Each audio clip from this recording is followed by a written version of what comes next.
Hello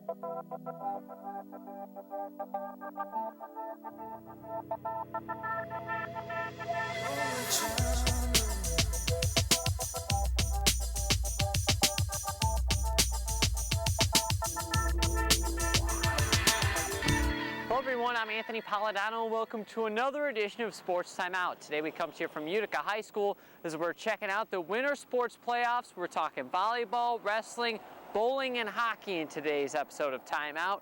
First up, we head out to Sunnybrook Lanes to check out both teams and individuals in the bowling finals. We start out with the ladies. Of the 18 teams to make it out of the regionals, the top 8 of those would qualify for the finals. Stevenson was the lone local qualifier, as the Titans qualified second, averaging 198.3. In the quarterfinals, Stevenson faced the Davison Cardinals. The Titans averaged just 177 per bowler for the round, but were able to advance by virtue of their 32-pin win in their final Baker game to take totals by 31.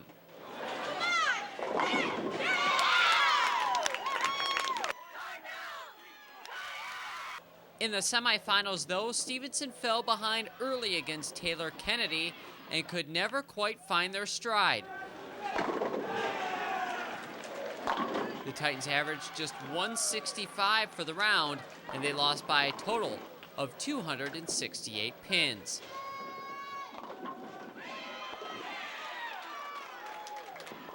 On the boys' side, Henry Ford II tore through the qualifying as the McRae Coach Hams qualified first with a 219.5 average. In the quarterfinals, Ford took out Woodhaven thanks to a 290 in their second Baker game. Ford defeated Woodhaven by 136 pins. In the semifinals, Ford faced South Lyon. The Falcons continued their winning ways, averaging 207 for the round, beating the West Staters by 196 pins.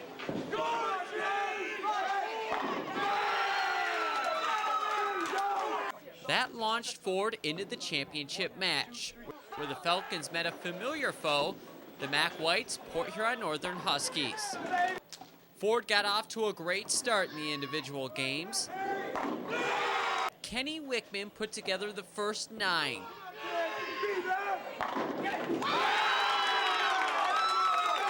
Wickman's run at perfection ended in the 11th when he was stung by a solid 7.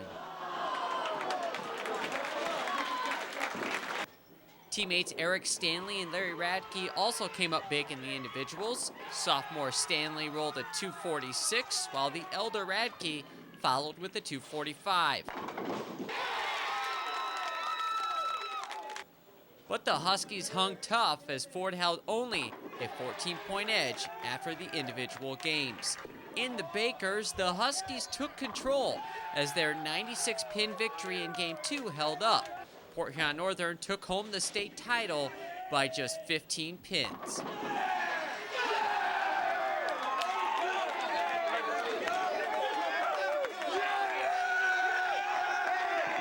The following day saw the individuals bring their state title dreams to Sunnybrook. Despite 5 area girls and 5 area boys qualifying for the finals by getting through the regionals, only 4 bowlers made the round of 16. Terry Broughton was the lone local female qualifier, earning a 3 seed with a 227.5 average. 3 area boys made the round of 16. Defending state champ Jeremy LePac grabbed a 2 seed with a 229 average. Last year's runner-up and golden pin winner, Sterling Heights' Adam Jablonski, earned a 6 seed, averaging 226.5. And senior Ford lefty Kenny Wickman grabbed an 8 seed with a 224 average in the round of qualifying. We start out with the boys. Defending state champ Jeremy LePac with his hands full in the opening round. LePac rallied against Westland John Glenn's Justin O'Hara, forcing overtime with a 2-13 tie. But O'Hara won 49-38 in the 2-frame roll-off to take Game 1. LePac roared back in Game 2, winning 247 to 201. But in the rubber match, LePac struggled and bowed out of the tourney, losing 190 to 166. Wickman was also in a seesaw battle in the first round against Oxford's Andrew McClarty. McClarty took Game 1 in a close one, 213 to 209. But Wickman came back in Game 2, thumping McClarty 226 to 168. But it was McClarty who would come out the victor, winning 230 to 209 in Game 3. That left the Stallions' Adam Jablonski. With big brother Josh looking on, Adam beat Romeo's David Kennedy by 20 in Game 1. After losing Game 2 to the Bulldog, Jablonski put it away in Game 3, taking it to 24 to 169.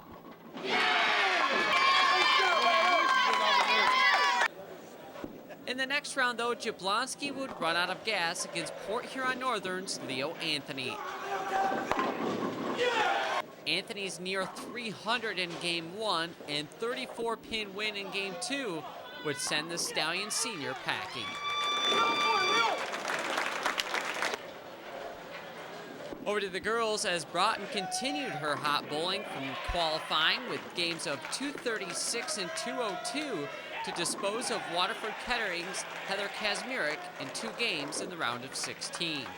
In the quarterfinals, Broughton faced Davidson's Samantha Deaton for the second time in as many days. Broughton impressed again, winning Game 1 251 to 158 before being nipped 237-226 in Game 2. Broughton did finish off Deaton in the third game, winning 204 to 187 to advance to the semis. In the semifinals, Broughton faced Milford's Jessica Querton. With the home crowd behind her, Broughton rolled games of 236 and 232 to easily advance to the finals. In the finals, Broughton faced another Milford bowler, Jenna Law.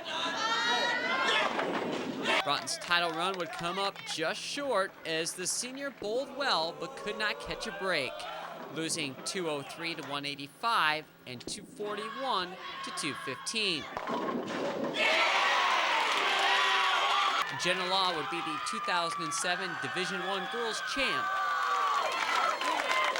Broughton would have to settle for the runner-up.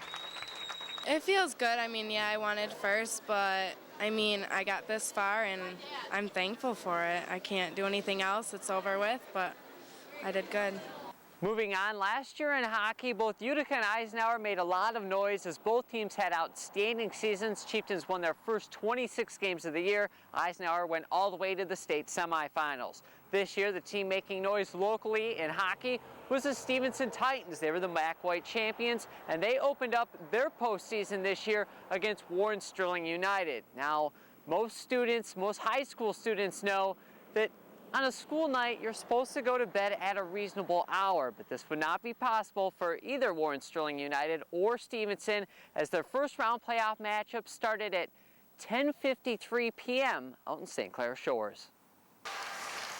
Alan Krolowitz's Titans were ready for this one despite the late start. Pick up the action in the first period.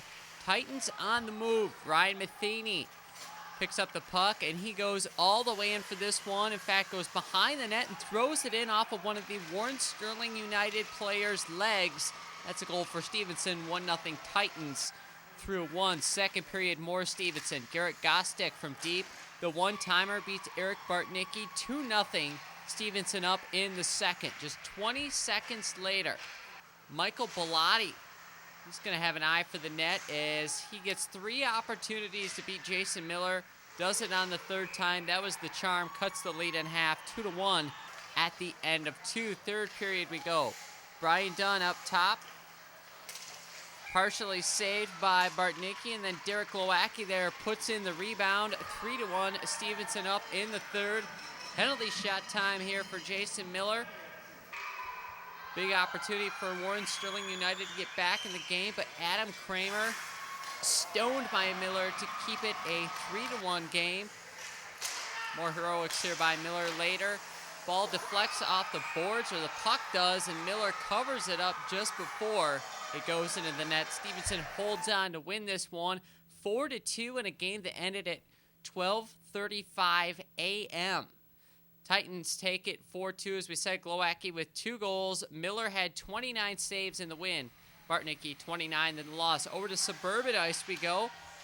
Ford taking on Dakota. Ted Eastman here in the first. He beats Matt Mueller, the freshman, 1-0 just 50 seconds into the match. About 7 minutes later, it's Justin Haig. Haig gonna get the puck and kind of leave it for himself, and hey, works his way back to it, tips it in past the freshman goalie. 2-0 Dakota up, 7:56 left to go in the first period. More Dakotas. The Cougars were just rushing this freshman Ford goalie. It's Phil Kwiatkowski, coast to coast, weaves through everyone, beats the goalie. 3-0 Dakota up, 7:05 left to go in the first period. But Ford pulls the freshman. In comes Mike Brazier, and Ford would start to rebound from that point here. Pete Plashahansky, with the goal. 3-1. Ford down by just 2. We were still in the first period. Then Chris Hopner still in the first period. Lots of scoring in the first. He beats the Dakota goalie 3-2. Lee Jenkins and company pretty happy that Ford had bounced back, and they were down by just 1 at the end of 1. Second period now. Brazier trying to keep the game close for the Falcons. Couple nice saves out there out front against Dakota, but here's a big one in the third. It's Mike Slivko beating Brazier. Only time Brazier got beat all night. He had 26 saves, only let 1 through. That was the difference. Dakota hangs on to win it 4-3. Ford much better this year. After 2 winless seasons, they end their season at 4-16-1. Moving on, Utica taking on Chippewa Valley. Chad Jets to Chris Schwarzkopf, gets it back. Nice goal there by Schwarzkopf. 1-0 Chieftains, 2:52 left to go in the first. Then Utica turns it over. Corey Koss takes it behind his own net, loses it. Big Reds take advantage. Kevin Bogoff with the goal. We are tied at 1-1. Second period now. 2-1 Utica up, and it's the Chieftains putting this one away. Mike Guest with the rebound goals. He beats Joe Boyd, and the Chieftains win this one 3-1 over the Big Reds. Heavily favored Utica had a hard time finishing, but they did get the win. Guest, Eric Salvia, each with goals. Anthony DiGaetano with 2 assists for the Chieftains in the win. So moving on to the semifinals, it's the Cougars against Utica, and plenty of fireworks in this one. Adam Woods here in the first for Dakota. One-timer, he beats the goalie 1-0. Dakota up, 14:05 left to go in the first. Later in the first, it's Michael Getz over to Chad Jets. Back to Guest for the goal. Lead was cut in half, 2-1. Chieftains down by 1. Second period we go. Nick Drenchko here starting a Utica onslaught. 4 unanswered goals by the Chieftains as they take the lead and temporary command in this one here. Anthony DiGaetano here beats Paul Savage. 5-3, Utica up midway through the second period, but then Dakota answers back. Scott Gilchrist here with the goal, one of 3 unanswered goals by the Cougars in return. 6-5, still in the second period. On to the third period. Dakota still up 6-5. It's Mike Sipniewski with the rebound. He beats the Cougar goalie. We are tied at 6, and we would head to overtime. Unbelievably scoreless through the first overtime. We go to the second OT, and it's Anthony DiGaetano who is your hero. He's going to come up with the puck here and beat the Cougar goalie, and Utica takes it 7-6 in double OT. The Chieftains move on.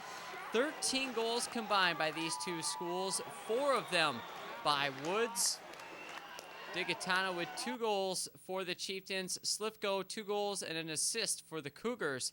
Guest with a goal, and Sepniewski with a goal for Utica. Checking out some other scores. Lake Orion thumps Eisenhower as the Eagles struggle 1 year after making it all the way to the state semifinals. Grosse Pointe North shuts out Stevenson 4-0. And then the Norsemen beat Utica by scoring 5 unanswered goals to win the regional final 6-1. We turn our attention now to the wrestling mats. Stevenson Titans had a great season this past year under John Price, winning the MAC White title. It looked like they were destined for a showdown with the two-time defending district champion Falcons of Henry Ford II. But that was not to be, as a team from Oakland County swooped in and stole the crown at Ford. Out to Ford we go. We start out in the semifinals. Host Falcons taking on Warren Mott. All Ford in this semifinal match. They win it 40-27, led by Vinny Colonna as he gets this pin at 135 over Alex Fakori. In the other semifinal match, the favored Titans in a world of hurt against Troy Athens at 130. Eric Sway-Tin with the major decision. Athens takes a 21-17 lead. But the Titans behind one of their stalwarts come back at 145. Sakol Jakai here with the pin of Justin Kanaya. Stevenson retakes a 23-21 lead. But after a Athens win to push the lead back in Troy's favor, 25-23, it would come down to the final match between James West and Artie Kola. It's West getting the dramatic pin and the victory, vaulting Athens into the finals. In the finals, they would face 21-8 Ford. Redhawks coming in at 22-10. Falcons start out strong, winning the first three matches, grabbing a 10-0 lead. It's Mike Kamenak, Nick Scalisi, and Anthony Gibson all win in the high weight divisions. But after Athens won the next 5 matches, they would take a 22-10 lead on Ford. Vinny Colonna comes back to get a majority win as Ford pushes to within 22-14. But Troy Athens just too strong. Matt Shaheen and James West with big pins for them at 140 and 160, pitting Rich Newbill and Mike Risk. And Athens, the underdog, swoops in from Oakland County and walks away with the district title. And last but not least on the show, we turn our attention to girls volleyball. It's been quite a bounce back year for area volleyball teams. 4 of the 5 schools finished over the 500 mark. We had 2 second-place finishers in their divisions. The Falcons finished second in the white, and the Chieftains had quite a bounce-back season of their own. After a 1-11 finish in the MAC Blue last year, they finished 9-3 in the division, second in the blue this season. Those 2 teams met up in the quarterfinals, and we'll start with that. On to the battle of second-place finishers, one in the white, one in the blue. Pick up the action in the first game. Ashley Zapatel leading things off with an ace, 2-1, Utica up. Then Carolyn Getch here, going to get a partial block on the Brianne Dotstry hit, and Getch set up for a blast of her own. She knocks it to the court, 6-5, Utica up. Then Ford comes back. Jamie Stewart over to Maris Duval, who's had a nice career for Ford. Kill there. Pulls Ford within 3, 11-8. Then Stewart again to Duval. Duval across court and into the corner, 14-10. Ford down by 4, but just too much Utica in game 1. Zapatel to Brianna Peabody for the crush. Chieftains win the first one, 25-22. On to game 2. It's Zapatel there with a nice kill. She calls her own number. Ford trying to come back, keep it close. It's Stewart to Dotstry. Zapatel's not digging that one out. But Utica again would pull it out as it's Zapatel with the ace. Chieftains take game 2, 25-21. Lana Sedawa encouraging her team to finish things out. Brianne Dotstry there with the kill. They're all tied at 11 in game 3, but Utica just too much as they beat up on a tired Ford team. Zapatel over to Peabody, and Utica finishes off Ford, not necessarily surprisingly, but surprisingly in 3 games, 25-22, 25-21, and 25-17. It ends the Falcons' successful season. Utica lives to play another day. And we move over to the other quarterfinal game. Stevenson taking on Sterling Heights, another matchup of blue versus white. Stallions out of the white, off to the good start. Tracy Taylor over to Stephanie Hartner, the senior with the kill. 4-1, Sterling Heights. Titans come back though. Hartner on the serve. Casey McLean over to Eleanor Wong. That crush made it 7-3. Titans down by 4. Sterling Heights coming back. Marissa Melly over to Kristen Ronald, who had a great afternoon. 9-3, Sterling Heights up. But the Titans and Kara Richards take game 1, 25-17. On to game 2 we go. Casey McLean to Emily Black, and the tallest player in the blue with a kill there to pull the Titans within 3. Stallions now on the run. It's Taylor over to Ronald. 10-7, Sterling Heights up. Later in game 2, it's Laura Boyce with the attack, but Lisa Pizzoli has that one postmarked, return to sender. The block makes it 10-9. Then Black comes back with the service ace. 10-10 our score. Stevenson takes the second game, 25-23. Stallions come back to win game 3, 25-22. On to game 4 we go. It's Taylor over the Ronald for the blast, 15-10 Stallions. Then Ronald gets in her groove with the serve. 4 aces in a row makes it 18-10 Sterling Heights up. Then to finish things off, Taylor over to Ronald with a kill, 25-16. Stallions would come back and force a 5th and deciding game. Taylor over to Ronald in this one, and Sterling Heights, after the love tap, was up 8-4 in the 5th game, but Stevenson undaunted. Scrappy Titans claw their way back into this one. Black there with the kill, 9-7. Stevenson down by just 2. Titans now up 1. Kim Bryce with the attack, and it's Hartner with the block at the net. We were all tied up at 13. Remember, they only played a 15 in the 5th game of a 5-game match, and it's Stevenson pulling this one out. It's Deanna Hogrebe over to Black, and it's that little love tap that does it. Stevenson pulls off the upset, winning in 5, 25-17, 25-23, and then 15-13 in the final. McLean, 34 assists, 8 digs in the win. Ronald, great game, 6 aces, 12 kills in the loss. Moving on to Utica taking on Warren Mont in the semifinals. It's the Chieftains off to the good start. Lauren Forshee there with the blast down the line. 14-12, Utica up, and then Forshee with the ace. Chieftains take game 1, 25-17. On the game 2, Jenny Grobel on the serve. Ashley Zapatel calls her own number, 6-4, Utica up. Then this was all Zapatel here. She dominated play in this game. She comes up with a block, and then later Utica sets her up. She takes it herself, one of her 12 kills in the match. Utica in command here. Andrea Brown with the serve.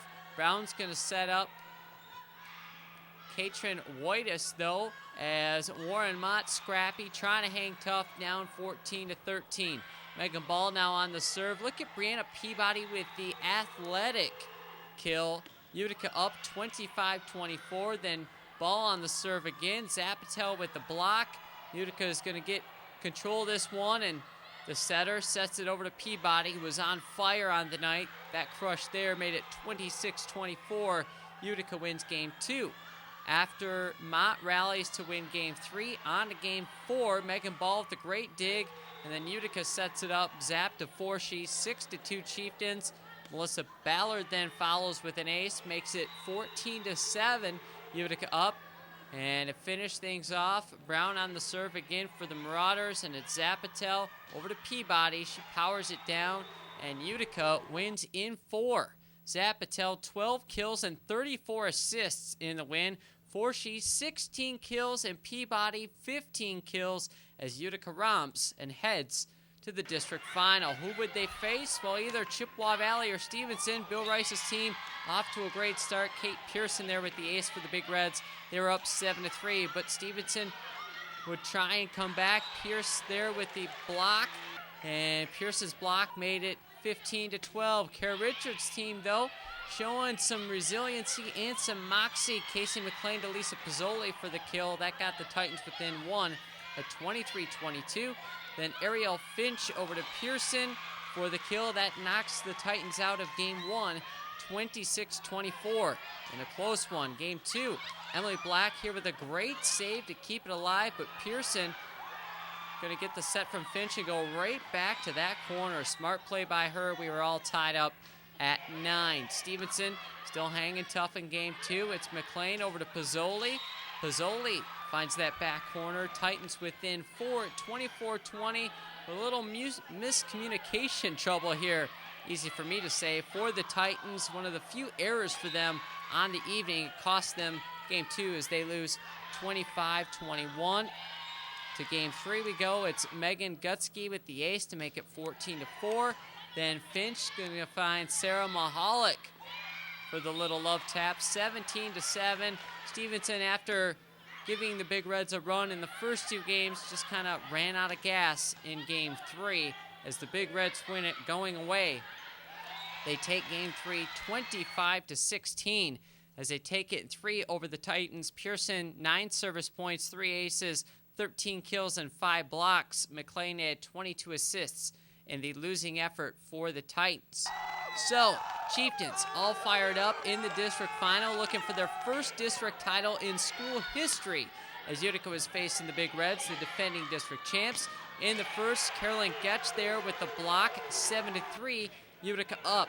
Then Utica, the things that were working for them in the semifinals were working in the finals. Zap to Peabody there with the kill, 10-5, Chieftains up in game 1. Then Zapatel back sets over to Forshee, who crushes it, 14-10, Utica up in game 1. They cruise in the first game. Stephanie Menard's ace finishes it off, 25-17. Utica takes the first game. Lana Sedawa, though, knew that the Big Reds would have a run in them. She warned her team, and she was right. Here, Chieftains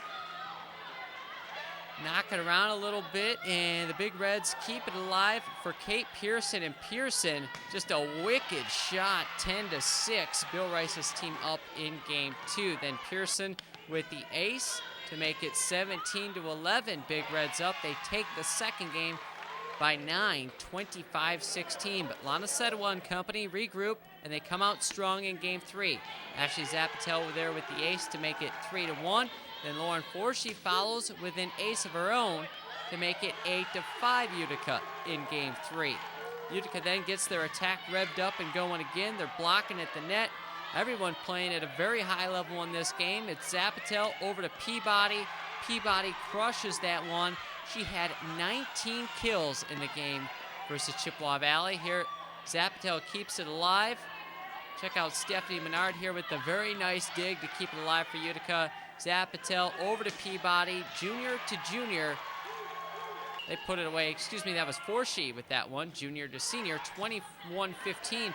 Utica up. They finish things off. There it's junior to junior. Zapatel to Peabody, 25-23. Utica takes game 3, and they pretty much broken the spirit of the Big Reds at that point because it was all Utica in game 4. Zapatel over to Peabody. That one looked like it hurt. 12-2, Utica up in game 4. More of the same, Peabody again. 15-5, Chieftains up. Stephanie Menard closes this one out like she did the first game.